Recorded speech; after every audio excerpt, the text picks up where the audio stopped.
Manchester City captain Kyle Walker: criticism hurts my mother and father, but it ignites a fire inside me. Kyle Walker is aware of the criticism and is even more used to it by now, but has no problem taking the lead in Manchester City's faltering bid for silverware this season. The fullback, who has been highly decorated since joining City in 2017, captained the side on Tuesday night, as the English and European champions made light work of their first FIFA Club World Cup appearance against their Asian counterparts Urawa Red Diamonds in Jeddah. Walker played a pivotal role in the 3-0 win over King Abdullah Sports City, providing an assist for Mateo Kovac to score City's second goal.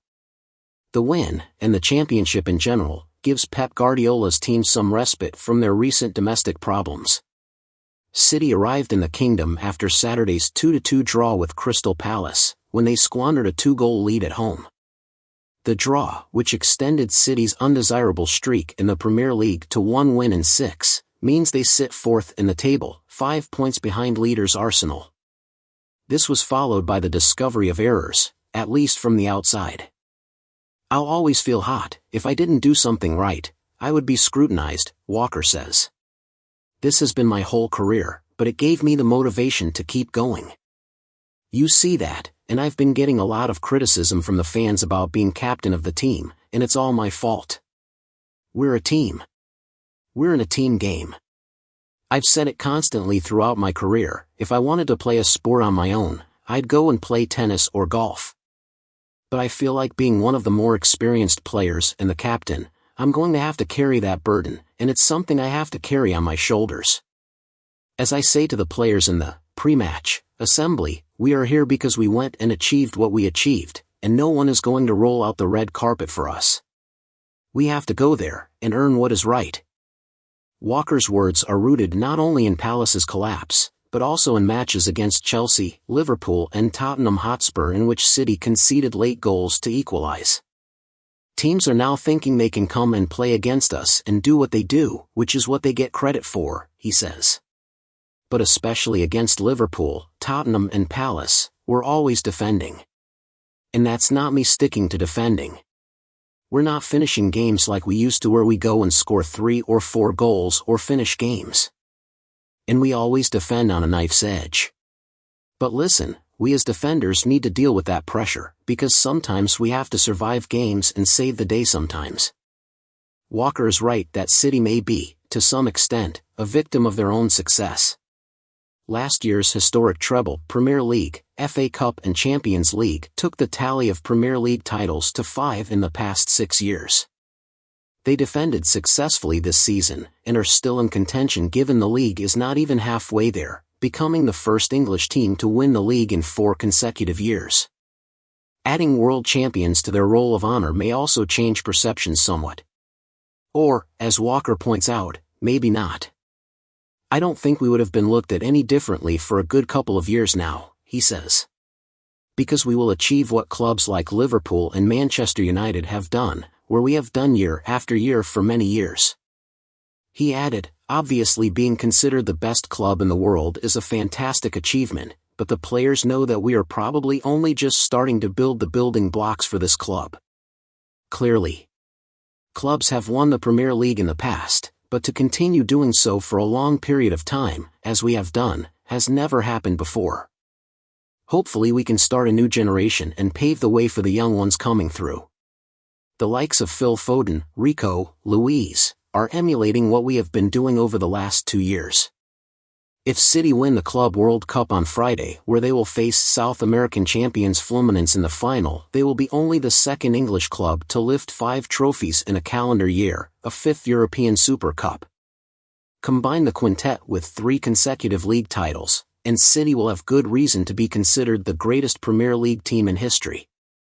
It makes it sound easier when you say it that way, but to do it like your Manchester United team with Ryan Giggs winning 14 Premier League titles, it's a flip of a coin. I've been playing in the Premier League since I was 19. I'm 33 now, and I can assure you that winning the Premier League is probably much more difficult than going on and winning the Champions League. Champions League, you need a bit of luck, you have to swing your way like it happened in the final for us, the June 1-0 win over Inter Milan. For us to do what we did, We take a lot of pride in that. But for us to be recognized as one of the best clubs in the world, I think we have to do it a little longer. Walker believes City's struggles are not as bad as they are made out to be, and that we've been a bit unlucky even if they have succumbed in recent seasons, with luck at certain times favoring his side. It goes back and forth, and we were a bit lucky that teams probably didn't take advantage of us dropping points, he says. So I still feel like it's open. But now we are focused on Friday's game. This is to make history for this club, a competition we have never won as players or as a club.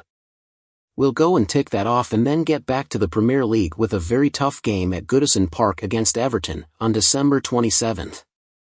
Walker highlights the departures of Ilkay Gundogan and Riyad Mahrez, two players who are exceptionally talented but also have real Premier League experience, and need summer arrivals Josep Gvardiol, Jeremy Doku, Mateus Nunes, etc. to settle in as another reason why City should not leave completely.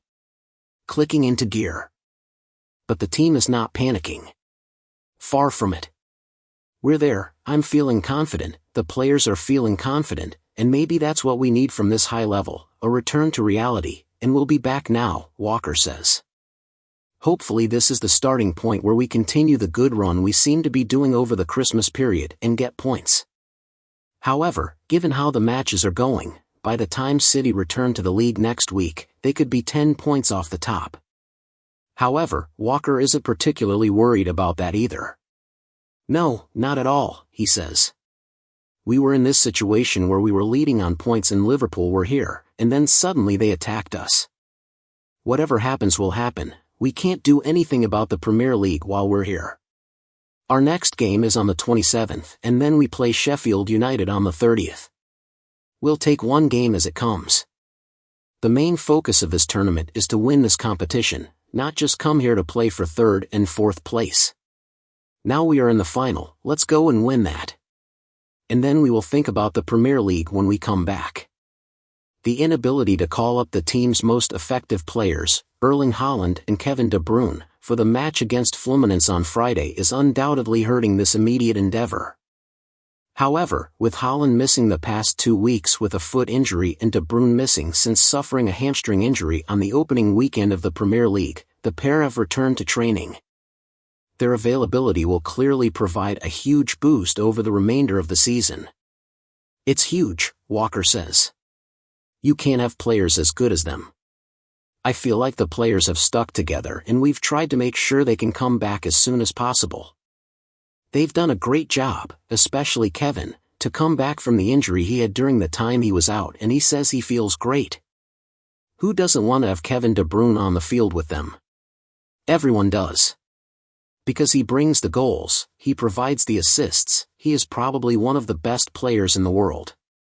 So, once we get him on the field safely and he can produce the numbers he does, it will be beneficial for Manchester City. Maybe, as Walker suggests, City will simply start firing, go on one of those seemingly unstoppable runs, and everything will get back on track. Perhaps the criticism directed at Walker will subside.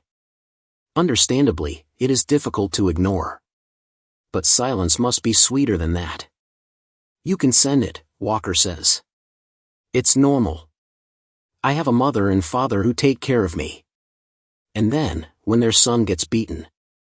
I feel like in football you have short memories. I remember coming home in the car, listening to the radio, and Jeremy came in and he was on fire, and suddenly Jack Grealish has to come out. Now all of a sudden Jack Grealish scores and keeps him at the club. It is what it is. But it gives me motivation. Keep hitting me and I'll keep coming back.